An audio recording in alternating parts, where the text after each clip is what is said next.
I bought a house across the street over the summer, and now that the leaves have started to fall, I have a clear view of the graveyard from my living room window. A week and a half ago, I saw something tall and white moving among the headstones. Something that glowed with dim light, even when it was pitch black out. I told Denise, who said, and I quote, "Well, that's pretty fucking cool." We started staying up late to see if it would come back. On Thursday night, it did. Through the binoculars, I could see it was shaped more or less like an upside-down tree. It didn't have feet, but rather hundreds of small tendrils that shuffled it through the rows of headstones. Its body was erect and unremarkable, save for an opening at the top where different, longer tendrils hung. It moved silently and ceaselessly for almost 20 minutes before disappearing into thin air. When I got to work on Friday, I told a couple guys about it. They said I was full of shit, so I invited them over to see it for themselves. Dan was the only one who took me up on my offer, so I told him he could come for dinner. We could eat and wait for the thing to show up. Around 1 a.m. on Saturday morning, it came back. Dan was speechless. He took out his phone and started recording. I told him there was no point. It hadn't shown up any time Denise and I tried to record it. But he insisted on trying anyway. We were out on the front porch, so this thing was about 100 feet away. Maybe more.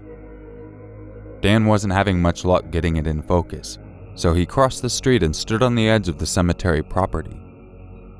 "I wouldn't go near it, Dan," Denise advised. Part of me agreed with her, but another part wanted to join him and get a better look. "It's cool," Dan replied over his shoulder. He kept walking in its direction. I stayed on the porch with Denise and watched Dan get closer. "Can you hear that?" Dan called. "It sounds like it's singing or something." Neither of us could hear what Dan heard, but I was growing increasingly uneasy at his cavalier attitude in the face of something completely unknown. Before any of us could react, one of the tendrils from the top of the creature shot across the cemetery and whipped Dan in the face. He stumbled and fell on his back. Denise gasped and I started running toward my friend. The thing evaporated. I reached Dan, who'd already gotten up. He looked no worse for wear. As we headed back for the house, Dan began to limp. He started to complain about a weird feeling in his feet. I helped him across the street and back into the house. He immediately took off his shoes and started to rub his heels and arches and toes. It was obvious he was in pain. Without warning, with a series of sickening wet cracks, Dan's feet split in half. He and Denise screamed. They split again, and again. Denise fumbled with her phone to call 911, and I could just watch, horrified, as Dan's feet continued to bifurcate until there was nothing left but bleeding tendrils that jerked and twitched, flinging blood across the living room. Dan passed out as further bifurcations turned his feet into noodle-thin, then hair-thin filaments. I heard an ambulance approaching. We live only a quarter mile away from the hospital. The filaments knotted and unknotted as the EMTs entered the house. They gazed, wide-eyed, at Dan's injuries. They loaded him onto the gurney and began exiting the house. 2 cracks like gunshots rang out, making everyone jump. His shins, knees, and femurs had split. Blood poured down the sides of the gurney and cascaded down our front steps. Denise and I heard more cracks after the ambulance doors had closed. Then, with sirens blaring, they were gone. Dan died not long after. I attended his funeral this morning. There's no explanation for what happened to him, and the news report on his death simply called it an accident. I want to come forward and tell the police what's going on in the cemetery, but the thing hasn't shown up at all since that night. If anyone else lives in Norwalk and can claim that they've seen something like what I described, please do so. I don't want anyone else to get hurt. Dan didn't deserve what happened to him.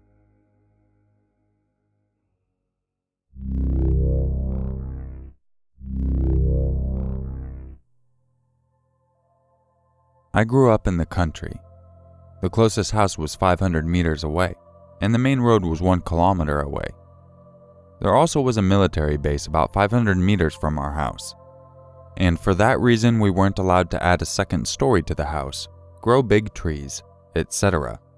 And we received a small amount of money in exchange for the inconvenience. All around our house were crops, usually growing wheat or corn.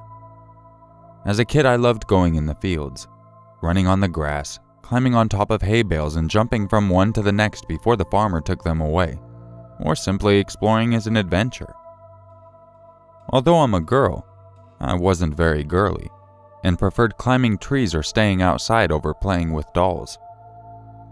I've always been very shy and still am to this day, but when I was in junior high, around the late 90s, I actually had a couple of friends. One time one of my friends was at my house and we went exploring one of the cornfields. It had to be late spring because the plants were towering over us, almost ready to be harvested. We walked around for a bit until we found some of the plants pressed down onto the ground, and decided to look further. We found out that they formed some kind of circle, with perhaps other elements into it. It was hard to tell without being able to hover from above. At the time, I had never heard of alien signs in cornfields and such. I don't even know if they were already a thing. I was curious, but since there wasn't much to do other than look, we just left and continued our playdate in the house. I went back the day after with a cheap disposable camera and took a couple pictures of the signs. When the film Signs was developed, I showed the pictures to my mom, but she didn't pay too much attention. She was saying it was probably just a tractor that crushed the plants over, or something, and brushed it off. It didn't occur to me to search it online, as at the time I only went online to chat with my friends and wasn't on 24/7. I'm an extremely curious person, so I went back again sometime later, perhaps a few weeks later, and couldn't find the circles anymore. Maybe I didn't remember the exact spot, or maybe the plants were just back to normal and that was the end of it. Years passed, and when I first heard about the circles in the fields that were supposedly made by aliens, I was shocked. I urged my mom to come look at it and asked her, "Do you remember when we had them here?" "Here? No, honey, I don't remember," she said. "I told you about it. I even took pictures. You said it was nothing. Don't you remember?" "Actually, no. Are you sure you didn't make it up?"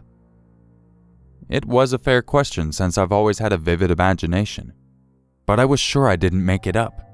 I remember it all very clearly, and I took the pictures. As I remembered this, I went looking for them. I searched every door and album. I went through all the pictures I could find, and the ones of the crop signs weren't anywhere. For my mom, this was ulterior proof that it was just something I made up, but I was sure it wasn't. I remember seeing it, taking the pictures, dropping off the film and retrieving the pictures a couple of days later, and then showing them to her. By that time I was in high school, and since my old friend went to a different school, we had drifted apart. A couple of years ago when I joined Facebook, I received a friend request from her, and that event came back to me. I asked her if she remembered seeing the circles. She said she doesn't. To this day, I don't know what to think of it. Was it all in my mind? Was it a dream? I remember it too vividly for it not to be something I actually witnessed. The most logical explanation would be that a couple of plants were crushed, and my hyper-imaginative mind saw an alien pattern where there was none. But how could I if I didn't know about it? I am rather skeptical towards the idea of aliens spying on us, and even more that they're responsible for those signs. I've heard several alternative explanations, so there may be a perfectly logical explanation for what I saw. For instance, the pictures got misplaced and lost, or both my mom and my friend forgot about it because it wasn't anything worth noting, and the fact that we were close to a military base was merely a coincidence. But what if it wasn't? I moved to another country 10 years ago, but from time to time I think back at it and the weirdness of it all. What really happened? I'll probably never have an answer.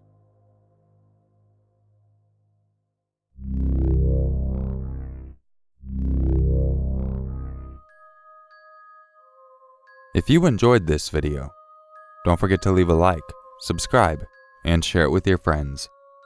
And if you would like a chance to have your story featured in an upcoming video, make sure you email it to urmaker6260@gmail.com. And if you would like to help support the channel, as well as get some other cool perks, make sure you go check out my Patreon page. I hope you enjoyed this video and found it a little different. And if you haven't already went to get the free audiobook that I narrated, make sure you check the link in the description and use your free audiobook trial to get that. And then if you don't want it, make sure you remove yourself from the auto-renew cycle. After you get your book, of course. And if you want to be even nicer, make sure to leave a review. Yeah, review. And it is kind of adult themed. It does get erotic in parts, which was interesting to narrate. Very, very interesting.